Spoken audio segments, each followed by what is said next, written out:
그분이 예비하신 도성에 들어가게 될 것입니다. 그 도성은 우리가 전혀 경험해 보지 못했던 놀라운 것들로 가득한 도성이 될 것입니다. 그래서 환상을 통해서 보여주셨는데 그걸 다 우리가 이해할 수는 없어요. 그러나 말씀하신 대로 전혀 다른 그리고 놀라운 것으로 가득한 그 생명의 땅, 그 도성으로 들어가는 그 사람들의 아주 선명한 특징을 누가 말씀하셨냐 하면 하나님의 아들이신 예수님이 직접 이 땅에 오셔서 말씀하신 것. 뭐 선지자가 얘기한 것이 아니라 사도들이나 제자들이 얘기한 것이 아니라 하나님의 아들이신 분이 직접 말씀하신 그 내용을 말씀드리려고 합니다. 열처정의 비유 함께 나누겠고요. 큰 잔치의 비유 잠깐 나누도록 하겠습니다. 계시록을 배경을 통해서 하겠는데 결론은 맨 뒷부분에 있어요. 그런데 앞에 내용들을 이렇게 잘 따라와 주시고 그 마지막 이야기를 들으시면 내가 하나님 나라의 이 거룩한 초청을 받았구나라는 것을 우리가 확인할 수 있을 것입니다. 계시록 3장 마지막 교회, 이 시대에 인류 역사의 마지막 교회에 주님께서 이렇게 말씀하셨어요. 뭐라고 말씀하셨냐 하면 내가 문 밖에서 두드린다라고 그렇게 말씀하시고 만약 문을 열게 되면 그는 나와 더불어 먹고 나는 그와 더불어 먹으리라 라고 약속해 주셨어요. 완전한 교제의 초청으로 주님께서 우리를 인도해 주시는 것입니다. 그래서 이 두드림, 문을 두드리고 있어요. 이 두드림은 마지막 두드림이에요. 그 이유는 그 초청이 없을 거예요. 그래서 최후의 초청을 의미하고요. 이 초청이 끝나는 때가 예수님께서 친히 계시를 통해서 보여주셨습니다. 계시록 19장 9절에 보면 이렇게 말씀하셨어요. 기록하라고 말씀하셔요. 중요한 내용이에요. 마음에 기록해 주시면 감사하겠습니다. 어린 양의 혼인잔치의 청함을 받은 자들은 복이 있도다. 여러분 우리가 이 세상적으로도 특별한 자리에 초청을 받으면 이렇게 초청장이 딱 오잖아요. 영광이고 감사한 일이에요. 그런데 여러분 우리를 사랑하셔서 자신의 목숨을 내어주신 분, 그분이 예비하신 그 도성에 초청장을 받았어요. 감사한가요? 놀라운 감사인 것입니다. 내가 특별해서 받은 것이 아니라 그분의 놀라운 은혜와 사랑으로 초청해 주시는 것입니다. 누구든지 들어오라 라고 초청을 해 주시는 것입니다. 그런데 여기에 보면 청함을 받은 사람이에요. 초청이 끝난 것입니다. 초청이 끝나는 시점에 관한 말씀이에요. 그래서 이 초청이 무한히 계속되지 않고 어떤 사람들에게는 그 초청이 이미 끝나가고 있어요. 그래서 초청받은 사람들이 복이 있다라고 그렇게 말씀하셔요. 주님의 초청을 기억해 주시면 감사하겠습니다. 이것은 하나님의 참된 말씀이라 하셨어요. 그렇기 때문에 혼인잔치의 초청이 완료되는 거니까 혼인잔치의 초청이 끝나기 전에 반드시 있어야 될 일들이 있는데 그것은 무엇이냐면 어린 양의 혼인잔치니까 어린 양이 결혼하는 거예요. 웨딩 세레모니 하는 거거든요. 그러니까 어린 양의 혼인잔치니까 어린 양의 신부가 준비가 돼야 되는 거예요. 그 전에 준비가 돼야 되는 거죠. 신부 없이 혼인잔치 할 수 없는 거잖아요. 신부가 준비돼야 되고 어린 양의 혼인식이 끝난 다음에 혼인잔치가 열리는 거예요. 그러니까 신부가 준비되고 혼인식이 시작돼야지 맞춰진 후에 혼인잔치가 열려지는 것입니다. 그래서 오시기 전에 반드시 있어야 될 일이 뭐냐면 혼인식이 먼저 있어야 될 것이다. 그리고 혼인잔치에 초청함을 받고 그 나라에 들어가는 사람은 어떤 사람들인가? 누가복음 12장에 예수님께서 한밤중에 깨어 기다리는 종의 비유를 말씀하시는데 이렇게 말씀하셨어요. 계시록의 말과 동일한 단어예요. 동일한 단어. 번역은 다르지만 허리에 띠를 띠고 등불을 켜고 서 있으라. 그렇게 하시게 되길 바랍니다. 네, 등불을 켜고 서 있어야 되는 거예요. 언제든지 주님께서 말씀하시면 네 하고 섬길 준비를 하고 있는 주님의 종들의 모습이에요. 너희는 마치 그 주인이 혼인집에서 돌아와 문을 두드리면 곧 열어주는 그런 사람이 되라 라고 말씀하셔요. 혼인집에서 돌아온다라고 말씀하는 거예요. 그래서 혼인잔치에 참여하는 사람들은 기다리는 사람이에요. 그 때를 고대하고 기다리는 사람이에요. 웨이팅 하는 거 아니에요. 여러분 식당에 가면 웨이터가 있잖아요. 웨이터는 뭐 하는 사람이에요? 그냥 수동적으로 기다리는 사람이에요. 그러나 혼인잔치에 들어가는 사람은 워칭 아웃 하는 사람이에요. 이렇게 언제 오시나 하고 고대하면서 기다리는 사람이에요. 적극적이고 능동적인 기다림이에요. 그래서 준비하고 있는 그 모습을 주님께서 말씀을 하셨어요. 그리고 계시록 3장 마지막 교회 내가 문 밖에 서서 기다린다라고 말씀하신 거예요. 그래서 하늘 혼인식이 열리고 혼인잔치가 열리는데 그 혼인잔치에 들어간 사람들은 그분을 그렇게 고대하고 기다리는 사람들이 들어간다라고 그렇게 말씀하는 것입니다. 계시록 말씀을 잠깐 요약을 해드리는 거예요. 이 내용을 잘 이렇게 마음속에 흐름이 이렇구나라는 것을 좀 이렇게 이해해 주시면 좋겠어요. 계시록 11장에서 7번째 나팔이 울려요. 7번째 나팔이 울리면서 뭐라고 말씀하냐면 이 세상 나라가 하나님과 어린 양의 주의 나라가 될 것이다 라고 외치는 거예요. 이 세상 나라가 누구의 나라가 된다고요? 주의 나라가 될 것이다 라고 큰 소리로 외치는 장면이 나타나고, 그러면 이 세상 나라가 주의 나라가 되기 위해서는 주의 백성이 준비가 되어야 되는 거예요. 그분의 나라를 어린 양이신 예수님이 받는 거거든요. 나라는 뭐 추상적인 게 아니라 나라의 핵심은 사람이에요. 그래서 그분의 나라를 예수님이 받는다라는 것은 무슨 뜻이냐 하면 그분의 백성들이 준비될 것을 말씀하신 거예요. 내 백성이다 하고 하나님이 다 인치시는 일들이 있을 것이다. 그리고 오늘 읽은 말씀처럼 새하늘과 새 땅의 환상이 7가지로 보여주셔요. 7가지로 계시록 19장 이 뒷부분부터 7 환상을 통해서 새 예루살렘으로 들어가는 그 환상들을 보여주시는데, 지금 읽은 말씀처럼 그 바로 전에 하나님께서 심판을 완료하시는 얘기가 나와요. 그의 심판은 의롭다라고 찬양하는 그 하늘 찬양대의 노래가 있고, 지금 어린 양의 혼인잔치에 청함을 받은 사람이 복이 있다라는 이 말씀은 어디에 기록이 되어 있냐면 그 새 하늘과 새 땅으로 들어가기 전에 그분의 백성이 준비되고 청함을 받은 사람들이 준비되는 모습으로 이렇게 말씀이 되어 있어요. 그러면 혼인잔치가 시작이 되는 거예요. 혼인잔치가 시작되고 그분의 백성들이 그 성으로 들어가서 그분을 영접하고 그분을 축하하는 일들을 하게 될 것입니다. 혼인잔치가 시작되기 전에 그래서 뭐가 준비되어야 된다고요? 어린 양의 신부가 준비되고 그분의 백성이 준비되어야 되는데 7 재앙이 그 앞에 내용이 나와 있어요. 7 재앙이 나타나는데 7 재앙의 내용을 읽어보세요. 16장부터 18장 요 3장인데 읽어보시면 그 가운데는 회개하는 사람들이 있어요? 없어요? 오히려 하나님께서 징계하시는데 그들이 하나님을 거품 모독하였더라, 회방하였다라고 얘기하는데, 회방한다는 얘기는 하나님을 모독하는 거예요. 아무리 굉장한 고통이 오고 징계가 떨어지고 재앙이 떨어져도 이제라도 하나님 믿어야지 하고 회개하는 사람이 그때는 안 나오는 거예요. 7 재앙에는 철저하게 그들이 하나님을 대적하는 모습으로 마음이 완전히 굳어있는 모습의 사람들만 보여줘요. 그렇기 때문에 혼인잔치에 청함을 받는 사람들은 언제 준비되는 거예요? 7 재앙의 때는 준비되는 사람이 없으니까 그 전에 준비가 되는 거예요. 근데 15장에 무슨 얘기가 나오냐 하면 누가 주를 영화롭게 하지 않겠습니까? 라고 찬양하는 얘기가 나와요. 누가 주를 두려워하지 않겠으며 누가 주를 영화롭게 하지 않겠습니까? 여러분, 세상 나라를 두려워하는 사람들은 세상이 흘러가는 대로 세상 권세에 복종하면서 살아가요. 근데 하늘나라에 참여하는 사람들은 하나님을 두려워하는 사람들이라 라고 계시록 15장에 그렇게 말씀해 주신 거예요. 하나님을 두려워하는 사람들이 복 있는 사람, 그 나라에 들어간 사람들이다 라고 아주 명확하게 보여주십니다. 그리고 그 앞에 12장부터 14장의 종말에 관한 환상이 있게 되는데 새 천사가 초청을 하는 이야기가 계시록 14장에 나와요. 그분을 경배하라 라고 초청하는 얘기가 14장에 나오는 것입니다. 그래서 어린 양의 혼인 잔치에 참여하는 사람들의 초청이 언제 끝나냐 하면 계시록 14장에 셋째 천사가 큰 음성으로 외치면서 끝나게 되는 것입니다.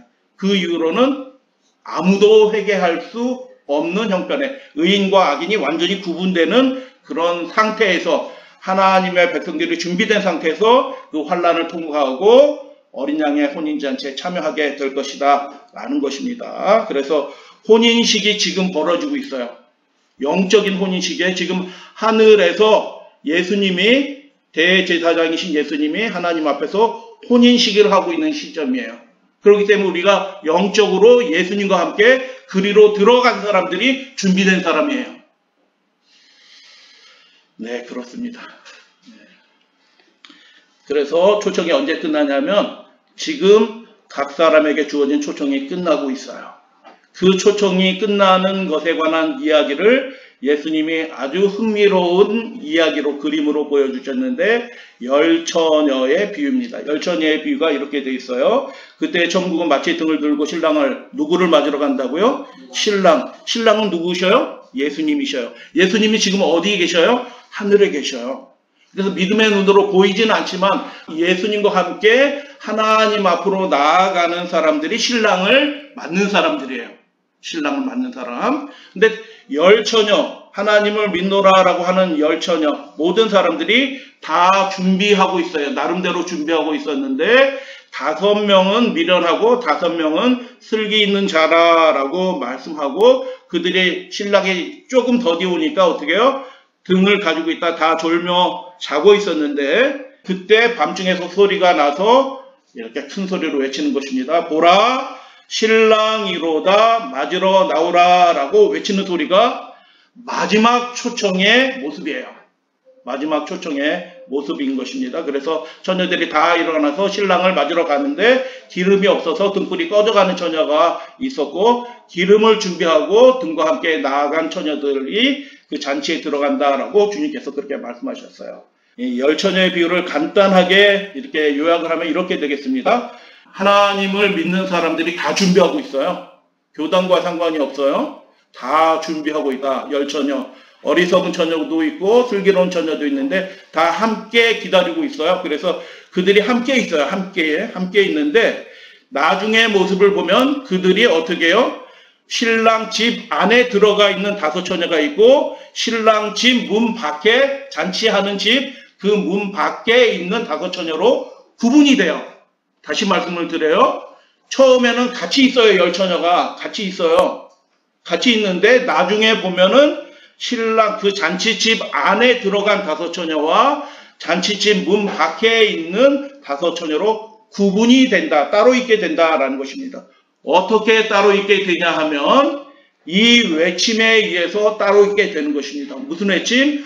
보라 신랑이로다 영접하러 맞으러 나오라라는 위 외침 전후로 그들이 완전히 구분이 되는 거예요. 여러분 지금 예수님이 하늘 지성소에 들어가셔서 그분의 마지막 백성들 최후로 그분의 백성들을 계수하여 그분의 마지막 백성들의 명단을 작성하고 계시는데요. 명단을 작성하고 계신 때라고 지금 우리의 이름이 누구의 이름이 생명책에 기록되는 그 마지막 순간에 그 시대에 우리가 살고 있어요. 그래서 거룩한 천사들과 그분의 백성과 선지자를 통하여 주님께서 큰 소리로 외치게 하시는 것입니다. 보라 신랑이로다 영접해야 된다 맞으러 나오라라고 말씀하시는 거예요. 근데 그 이후로는 그 외침 이후로는 초청이 끝나는 거예요. 나중에 준비해서 기름을 허겁지겁 준비해서 나중에 그 혼인집에 가서 문을 두드리잖아요. 문이 열리던가요? 안 열리던가요? 열리지 않아요.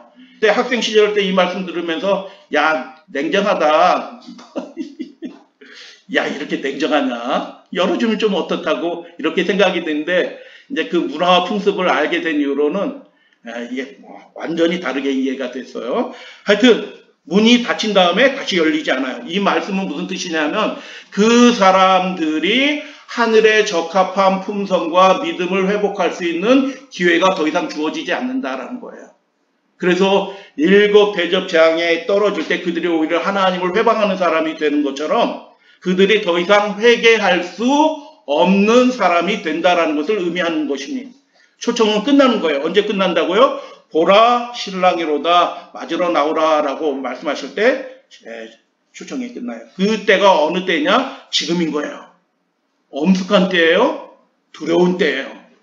그분을 온전히 바라보고 그분의 우리의 초점을 맞추고 그분과 함께 완전히 연합된 그와 더불어 먹고 그분이 나와 더불어 먹는 그 완전한 연합의 상태에 우리가 들어가야 될 때가 바로 지금이다. 내일이면 잘 믿으리 그런 때는 없는 것입니다. 지금 잘 믿으시게 되길 주님의 이름으로 축복합니다. 내 기준은 그러면 얼만큼 믿어야지 잘 믿는 거야? 어떻게 해야지 준비되는 거야? 라는 것에 대해서 예수님이 하신 말씀을 통해서 우리가 말씀을 드리려고 해요. 그래서 처음에는 함께 있었지만 지금 영적으로 구분이 되는 시대에 살고 있다. 집 밖에 있는 사람이 있고 집 안으로 그분과 함께 하나님 앞으로 들어가는 사람들이 있다라고 예수님께서 그렇게 말씀하신 거예요. 그래서 어린 양의 혼인식에 참여하고 있는 사람들이 있어요. 이미 참여하는 사람들이 있어요. 믿음. 지금으로 영적으로 하나님 앞으로 들어가서 혼인식에 참여하는 사람들이 있는 것입니다. 그래서 슬기로운 5 처녀들이 등불을 들고 있었다라고 얘기하는데 그 등불이 뭐냐? 계시록 19장 8절에 보면 어린 양의 혼인잔치에 청함을 받은 사람이 복이 있다라고 말씀하면서 그 전에 뭐라고 말씀하시면 신부가 준비되었다라고 얘기했는데 그 신부가 입은 그 옷이 성도들의 의로운 행실이다라고 그렇게 말씀해요. 그러니까 성도들의 그 믿음의 행위를 통하여 하늘 신부, 새 예루살렘 성이 준비가 되는 거예요. 이게 신비한 은유예요. 신부가 하늘에 있거든요. 근데 그 하늘에 있는 신부가 입은 옷은 어디에서 제공된 거예요? 이 땅의 믿음의 백성들의 의로운 행실로 그 믿음의 행실의 그 의로운 옷이 하늘 신부, 새 예루살렘 신부가 입게 되는 거예요. 야, 이거 정말 놀라운 환상이에요. 질문을 드리겠습니다. 그러면 슬기로운 처녀들이 든 등불을 켰으니까 횃불이에요. 실제로 횃불인데 우리 풍습을 모르니까 등불로 번역한 거고 횃불인데 그 등불은 무엇을 비추나요? 밤중에 왔잖아요. 밤중에 왔거든요. 깨어 기다리라라고 말씀하시는 대로 밤중에 오셨어요. 그래서 등불은 무엇을 비추나요? 어두우니까 길을 비추는 거 뭐 틀리지 않아요. 그런데 결정적으로 그 나라의 풍습에 따르면 그 등불은 누구를 비추냐면 그 신랑을 맞으러 간 그 처녀들의 얼굴을 비추는 거예요. 그래서 신랑이 알아요. 누구를 알아요? 자기를 맞으러 온 처녀들이 아유 누구 있네. 이렇게 생긴 처자들이 있네 라고 신랑이 그 등불을 어두운데도 불구하고 등불을 켰기 때문에 그 얼굴을 다 알고 있어요. 여러분 그분의 혼인 잔치에 들어가는 사람들은 이미 예수님과 그 완전한 특별한 교제 관계에 들어간 사람들이에요. 그래서 예수님이 그 사람들을 알고 계신다는 뜻이에요. 등불은 길을 비추는 게 아니고 그 자신의 얼굴을 비추는 것입니다. 그래서 믿음의 행위로 우리가 하나님의 백성임이 입증해야 하는 시대를 우리가 살고 있는 것입니다. 거룩한 시기이고요. 두렵고 떨리는 시기예요. 우리의 믿음의 행위가 다 입증이 되는 거예요. 아, 저 장로님, 저 집사님, 저 성도님 예수님의 혼인잔치 청함을 받은 사람 맞네 라는 것이 그들의 믿음의 의로운 행실로 입증이 되는 시대예요. 여러분 최선을 다해서 주님을 그렇게 섬기시는 우리 믿음의 가족들 되어주시기를 주님의 이름으로 축복하고 당부드립니다. 그래서 실물교훈의 이야기 잠깐 읽어드리겠습니다. 혼인잔치는 시작되지 않았지만 혼인식은 이미 시작이 되었어요. 우리가 거기 참여하고 있어야 되는 거예요. 문은 아직 안 닫혔어요. 근데 곧 문이 닫힐 것입니다. 그리고 7 재앙이 떨어지는 거예요. 어려운 형편에 다시 돌아와서 믿음을 회복하는 일 없어요. 지금 평안하다 안전하다 할 때 초청이 이루어지고요. 그 일이 마지막 시대 특별한 은혜로 맞춰지게 될 것이에요. 그리스도께서는 당신의 신실한 제자들에게 날마다 동무가 되어주셨고 그래서 날마다 예수님이 우리와 동무가 되어주시기 위해서 오시는 거예요. 문을 열면 그분과 그 교제관계에 들어가는 것입니다. 친밀한 친구가 되어주셨다. 저들은 하나님과 긴밀한 접촉을 하여 항상 늘 하나님과 교통하는 생애를 살았다. 그렇게 되시게 되길 바랍니다. 예수 그리스도의 얼굴에 나타난 하나님의 영광을 아는 빛이 저들에게도 나타나고 있다라는 것입니다. 교제관계에 들어가니까 예수님을 아는 영광의 빛이 우리의 품성을 통하여 말실을 통하여 행동을 통하여 그 사람이 아 예수님을 아는 사람이네 라고 하는 것들이 입증되고 드러나고 있다. 그게 5 처녀가 들고 있었던 그 등불이에요. 저들은 하늘과 서로 사귈 준비가 되어 있었으니 초청이 맞춰지고 있는 거예요. 그들은 저희 마음으로 이미 하늘을 누리고 있었다라고 그렇게 말씀하는 것입니다. 거룩하게 하는 능력. 그러면 준비가 되는데, 야, 준비 철저히 해야 되는구나. 예, 맞아요. 특별한 잔치에 들어가야 되니까 특별하게 준비하셔야 돼요. 근데 그 준비를 어떻게 하냐? 하나님이 다 준비하도록 도와주신다는 거예요. 그게 잔치의 비유를 통해서 말씀하셔요. 야, 우리가 어디까지 준비되어야 될까? 두렵고 떨리는 순간이 혹시 생길런지 몰라요. 그러나 예수님 바라보시면 예수님이 준비시키도록 해주신다. 큰 잔치에 비유해서 잔치의 그 길과 산울가에 있는 사람까지도 다 초청하는 것입니다. 잔치에 초청받을 자격이 없는 사람, 원래 초청받은 명단에 없는 사람까지도 잔치에 초청을 받았어요. 그런데 그 중에 어떤 사람이 예복을 입지 않고, 예복은 누가 준다고요? 자기가 준비하고 입고 오는 건가요? 뭐 누가 주는 건가요? 예복은 그 입구에서 주인이, 그 잔치를 여는 주인이 다 입혀줘요. 종들을 통해서 다 입혀줘요. 그러니까 그 잔치에 참여할 자격을 누가 주시는 거예요? 주인이신 하나님이, 예수님이 친히 준비하신 거룩한 옷으로 입혀주시는 거예요. 그런데 그 옷을 입지 않고 들어온 사람이 있네요. 그래서 왕이 이렇게 나와서 이렇게 혼인식을 둘러보다가 예복을 입지 않은 사람을 쫓아내는 장면의 이야기가 누가복음 14장에 나오는데, 내 잔치에서 끌어내라 라고 말씀하면 저들은 내 잔치를 맛볼 자격이 없다라고 말씀하는 것이에요. 이것이 무엇을 상징하냐면 실제로 예수님을 믿고 따르게 되면 한순간에 모든 것이 확 바뀌지는 않아요. 그러나 그 거룩하게 하는 그분의 은혜의 능력이 우리의 삶을 변화시킨다. 변화시킨다는 거예요. 변화시킨 증거가 있네요. 최선을 다해서 주님을 섬기는 사람이 되는 거예요. 그게 변화된 사람의 특징인 것입니다. 최선을 다해. 그 최선을 다른 사람이 정의할 수는 없어요.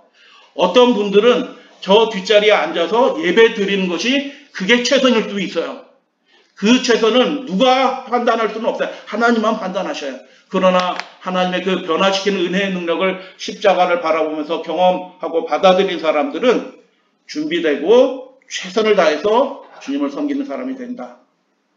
저들을 회개시키기 위하여 가진 노력이 다 동원됐다. 하나님이 여러 가지 방법으로 그들이 준비되도록 기회를 계속 주고 계시는데, 지금 이 시대에 문이 닫히기 전, 보라 신랑이로다 맞으러 나오라 하는 그 외침이 끝나기 전에 준비되도록 하기 위해서 하나님이 각종 은혜와 기회를 허락하신다. 그러나 저들은 마음을 겸손하게 가지려 하지 않았다. 그냥 안일하게 생각한 것입니다. 그래서 자기 옷을 입고 혼인잔치에 들어간 그 사람은 자격이 없는 거로 쫓겨나게 되었다라는 것입니다. 다시 한번 정리하면서 말씀을 드립니다. 등불을 든 처녀는 어떤 처녀이냐? 등불, 믿음의 행위, 거룩한 행실로 하나님을 기쁘게 하는 사람이다 라고 성경 말씀은 그렇게 되어 있지만, 그 베이스에, 그 기초에서 그것이 의미하는 바는 무엇이냐면, 거룩한 행실로 하나님께 영광을 올려드려야 되는구나. 마지막 때는 야, 두렵고 떨리다, 이 생각이 드는데 맞는 말씀이에요. 그러나 그 베이스에는 어떤 얘기가 있냐면, 하나님의 그 놀라운 사랑과 구원의 은혜를 겸비한 마음으로 받아들인 사람 가운데 그런 일들이 일어난다는 거예요. 나 같은 사람을 이렇게 완고하게 예수 그리스도를 대적하고 예수님의 은혜를 받았음에도 불구하고 불순종하고 예수님을 미워했던 나 같은 죄인을 이렇게 사랑해 주셔서 끝까지 붙잡아 주셨구나라는 것을 깨닫고 그분께 영광을 올려드리는, 그분을 기뻐하는 등불을 드는 거예요. 그래서 그 생애 가운데서 거룩한 행실들의 열매와 결실들이 그분의 은혜로 생겨나는 거예요. 그래서 등불을 든 처녀는 어떤 처녀예요? 약삭 빠르고 머리 좋은 처녀가 아니에요. 어떤 처녀라고요? 예수 그리스도 바라보면서 겸비하게 주님을 따라 하나님 앞으로 나아가는 그런 성도들이다 하는 것입니다. 그래서 이 마지막 초청은 복음이에요. 그분께서 다 준비하시는 거예요. 그래서 초기 교회의 모습도 마찬가지예요. 하늘 성소로 들어가실 때 이 땅에 탄생한 그 초기 교회의 모습은 어떤 모습이냐? 신실한 성도들이에요. 왜 신실했느냐? 나를 위해서 하나님의 아들이 못 박혀 죽는 모습을 그 제자들이 눈으로 봤거든요. 어떻게 그분을 높이지 않을 수가 있겠어요? 그분을 최고로 사랑하지 않을 수 있겠어요? 그래서 그들이 박해를 받아도 그걸 두려워하지 않고 순교를 당할지라도 그들이 자신의 생명을 아끼지 않는 사람이 된 것입니다. 어떻게 그렇게 된 거예요? 하나님의 그 놀라운 겸비와 사랑을 그들이 목격했어요. 그래서 믿음으로 그분이 성소로 들어가실 때 그들도 같이 성소로 들어가는 거예요. 그래서 박해를 받아요. 사도행전 9장 5절에 사울한테 이렇게 예수님이 말씀하시냐, 주여 누구시옵니까? 라고 물어볼 때 나는 내가 박해하는 예수라. 예수님이 하늘에 올라가셨는데 누가 예수님을 박해할 수 있겠어요? 박해할 수 있는 존재가 없는 것입니다. 근데 예수님은 하늘에서 박해받고 있어요. 왜 박해받고 있어요? 그분의 연약한 지체, 그분을 사랑하는 그 겸비한 지체, 교인들이 그분의 지체예요. 그래서 그 사람들을 괴롭게 하면 누구를 괴롭게 하는 거예요? 그의 머리이신 예수님을 괴롭게 하는 거예요. 그분의 백성들과 신자들과 예수님은 한 몸이에요. 할렐루야, 아멘.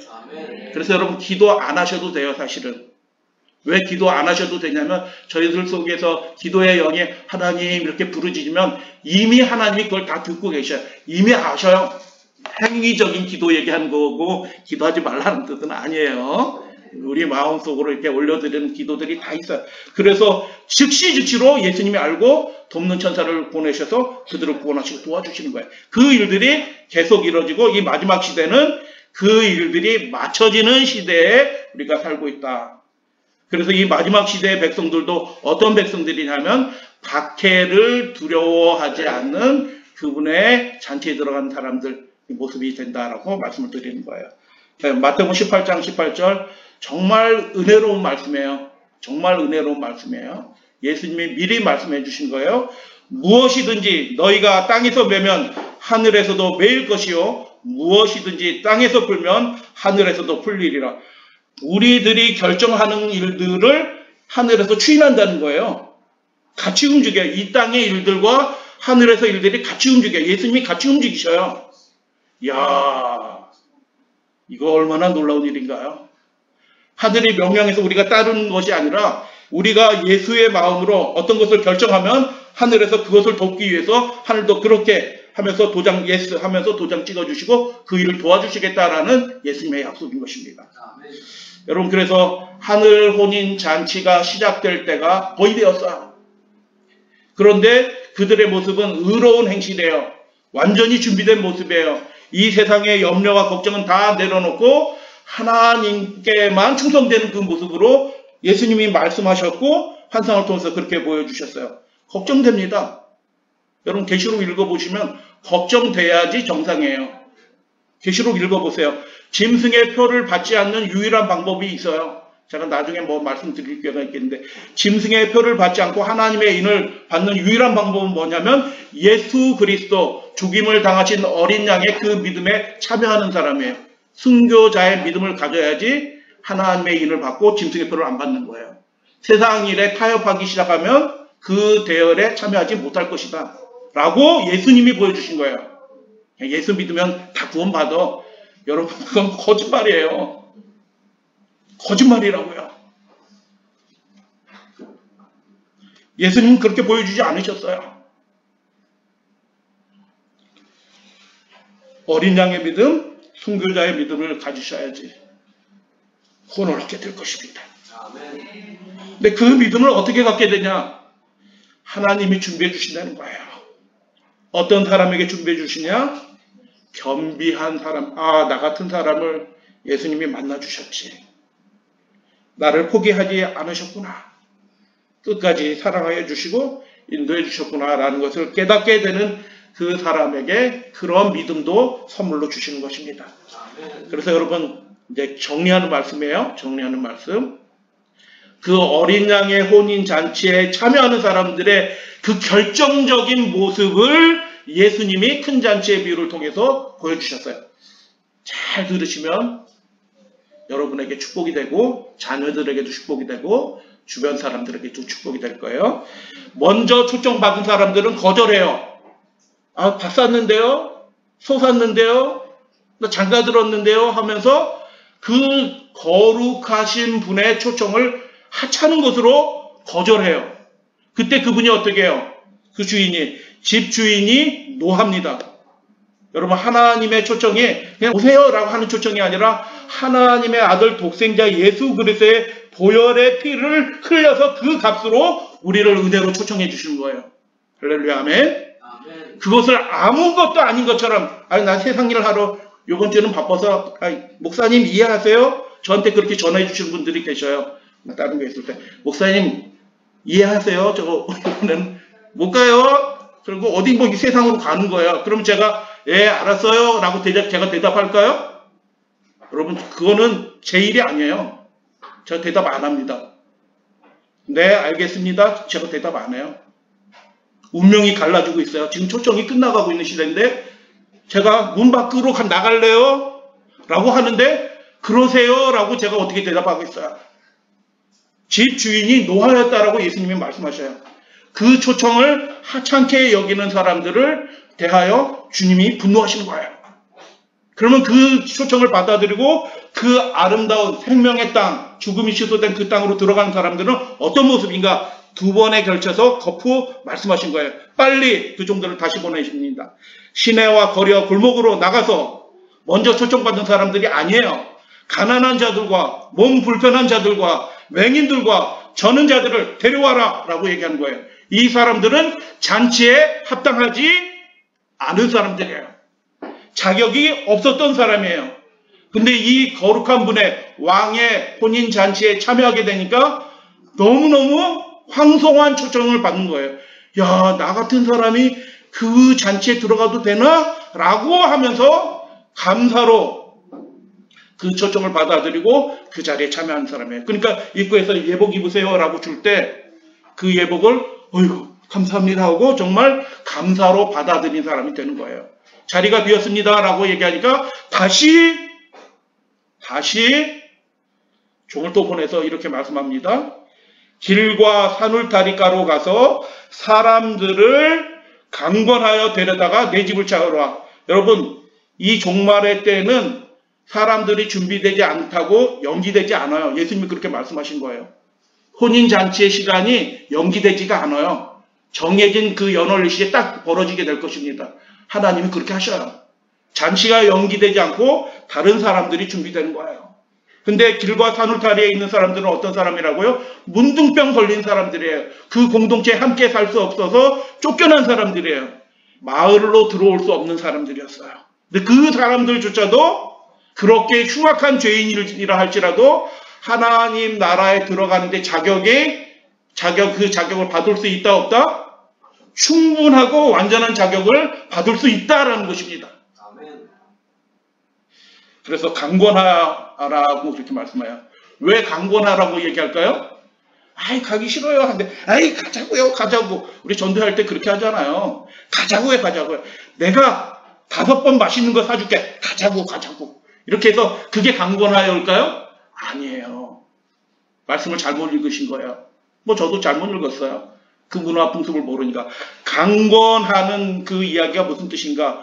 중근동 사람들은 극도로 가난한 사람이라 할지라도 체면 문화예요. 완벽한 체면 문화예요. 체면을 지킵니다. 그래서 잔치에 와서 먹으라 초청하면 가난한 자들과 몸 불편한 자들과 맹인들과 저는 자들이라 할지라도 야 땡큐 오늘 그 내장에 기름기 좀 칠하겠네 하면서 덥석하지 않는다는 거예요. 나 같은 사람이 그 고귀한 분의 잔치에 누가 되니 나 같은 사람 참여해도 될까? 라고 그렇게 생각한다는 거예요. 주저한다는 거예요. 나 같은 사람이 하면서 주저하게 될 때 그래서 주인은 그들의 손을 잡고 가볍게 들어와 주세요. 저에게 기쁨이고 저에게 영광입니다. 들어와 주세요. 라고 하면 그 사람들은 못 이기는 채 마지못해 들어가게 되는 것입니다. 그래서 이것은 이 비유에서 강권하여라는 말씀의 그 의미가 바로 이런 모습이에요. 이것은 하늘 잔치에 잘 기억해 주세요. 하늘 잔치에 참여하는 사람들이 어떠한 사람이 될 것인가에 대한 결정적이고 중요한 예수님이 하신 암시의 말씀이에요. 어떤 사람이 그 혼인잔치에 참여한다고요? 모든 것을 다 준비하셨어요. 하나님이. 변화의 능력조차도 하나님이 준비하신 것입니다. 예복까지도 준비하신 거예요. 그래서 어찌하든 하나님 저 같은 사람을 만나주셨네요. 초청해 주셨네요 하고 감사하는 마음으로 그분의 거룩한 초청을 받아들인 사람은 그 은혜에 의해서 은혜를 받아들인 것이기 때문에 그 은혜 때문에 그들의 생애도 합당한 생애로 갖추어지고 준비될 것이다 라는 것입니다. 결심과 의지로 되는 것이 아니라 그분을 영접하고 나 같은 죄인을 살리신 그분의 놀라운 은혜를 받아들이게 되면 그렇게 하늘나라에 합당한 사람으로 준비되게 된다라고 주님께서 직접 말씀하신 거예요. 강권하십시오. 그리고 그 초청을 받아들인 사람은 어떤 사람이라고요? 나같이 하고 자신의 연약함을 인정하고 고백하는 사람들이 그 초청을 받아들이게 되는 것입니다. 그 일에 천사들이 돕고 있어요. 지금 천사들이 돕고 있어요. 여러분, 우리가 이 자리에 앉아있는 게 내 의지로 앉아있는 것 같아요? 천만의 말씀이에요. 하나님이 도와주신 결과예요. 믿으시면 아멘 해주셔도 되겠어요. 하나님이 천사들이 우리의 생애를 돌봐주셨기 때문에 이 자리에 우리가 앉아있고 주의 일꾼들이 주의 종들이 밤낮 기도하고 있어요. 정말 밤낮 기도하고 있다고요. 그래서 그 일들이 벌어지는 것입니다. 하나님께서 마련하신 준비는 완전하다. 아멘. 그리스도의 영원하신 의가 믿는 모든 사람들의 계정에 올라있다. 완벽한 준비가 되어 있다. 하늘 배틀에서 짜여진 그 고귀하고 흠없는 예복이 회개하고 겸비하고 가난한 그 심령을 위한 그 죄인들을 위해서 준비되어 있다. 내가 여호와로 인하여 크게 기뻐하노니 하나님으로 인해서 즐거워합니다 라고 얘기한 이 사람들은 어떤 사람이에요? 자기의 그 결격 사유를 처절하게 느끼고 그분을 바라는 사람들이 그 은혜가 제공되었을 때 크게 기뻐하는 것입니다. 그리고 그 성에 들어가게 되는 것입니다. 그래서 그 동일한 얘기가 계시록 19장 그 마지막 부분에서 중간 부분에 이렇게 되어 있어요. 크게 기뻐하자. 왜 기뻐해요? 이날은 기뻐하는 날이에요. 하늘나라에 들어갈 사람들의 명단이 완성이 됐어요. 그분이 이제 나라를 받게 된 거예요. 그래서 기뻐하는 거예요. 혼인잔치가 이제 곧 열리게 될 거예요. 근데 지금 아직 문은 닫혀있지 않다. 그러나 곧 끝나게 될 것이다. 그 잔치에 들어가는 사람들의 선명한 특징이 하나가 있는데 그것이 무엇이냐? 정말 겸비한 사람이다. 자신의 의와 공로를 조금도 신뢰하지 않고 오직 예수 그리스도만 바라보는 그런 사람들이다 라는 것을 예수님이 그렇게 보여주신 거야. 변화되게 됩니다. 안일함과 나태함과 게으름과 불순종과 이런 것들이 결국 다 끊어져요. 그래서 준비가 되는 거예요. 주님을 바라보게 될 때. 그래서 영적으로 가난한 이 사람들은 어떤 사람들이냐? 겸비하니까 너 이렇게 해줄래? 라고 주님께서 부탁하시면 어떻게 해요? 예, 제가 그거 할게요 라고 하는 것입니다. 그래서 하나님의 계명이 마음에 새겨진 거예요. 하나님의 계명이 마음에 새겨지는 사람은 어떤 사람들이냐 하면 의지력이 투철한 사람들이 아니라니까요. 예수님의 그 놀라운 희생을 바라보고 우리의 마음이 주님 앞에 겸비해지게 된 그 사람의 마음에 하나님의 계명이 새겨지는 것입니다. 하나님의 명령에 따라 사는 사람이 되는 것입니다. 계시록 22장 14절 그분의 계명들을 이게 킹제임스 버전으로 말씀드리는 거예요. 지금 개역 성경은 그 내용이 틀린 번역은 아니지만 내용상 킹제임스 번역이 맞습니다. 그분의 계명들을 행하는 사람은 복이 있다. 그분의 계명을 행하는 사람들은 어떤 사람이라고요? 마음이 겸비한 사람들이에요. 그 사람들이 생명나무로 그 도성 안으로 들어가게 될 것이다 라고 예수님이 보여주셨어요. 말씀하신 대로 될 것입니다. 내 법을 그들의 생각에 두겠다라고 하신 그 말씀이 겸비한 사람들의 마음에 이루어지게 될 것입니다. 그리고 그들이 그 아름다운 소성에 들어가게 되는 것입니다. 모든 준비를 예수님이 다 하셨어요. 주님 앞에 나오시면 되는 것입니다. 그래서 요한일서 2장 5절 6절 여러분 개신교인들 가운데서 믿으면 구원 얻은 거지 뭐 자꾸 계명 지키라고 해 뭐 이렇게 얘기하시는 분들이 계셔요. 참 성경을 안 읽으신 것 같아요. 그 목사들도 그게 아니거든요. 그 믿음은 그 믿음이 아니에요. 요한일서 2장 5절 6절 이거 암송하실 만한 말씀이에요. 누구든지 그분의 명령을 그분의 말씀을 지키는 자는 하나님의 사랑이 그 안에 온전하게 된 것이다. 그게 증거예요. 입증이에요. 겸비한 사람들이 그분의 말씀을 순종해요. 그렇게 되어주시기를 주님의 이름으로 축복합니다. 네. 우리가 하나님 나라의 은혜로 들어가게 될 거예요. 그 은혜가 우리를 준비시킬 것입니다. 그리고 그 은혜를 기뻐하게 될 것이고 최선을 다해서 하나님의 나라를 섬기는 사람이 될 것입니다. 그래서 최선을 이렇게 해서 1, 2, 3, 4, 5, 6, 7 해서 이게 최선이야라고 제시할 수 없어요. 제시할 수 없다고요. 하나님이 아셔요. 하나님이. 그러나 최선을 다해서 주님의 그 구원을 기뻐하고 하나님의 말씀에 순종하는 사람이 그 도성, 아름다운 도성에 들어가게 될 것입니다. 여러분 우리 힘을 내주시면 감사하겠습니다. 아멘. 모든 것이 다 준비되어 있어요. 잠깐 기도하겠습니다.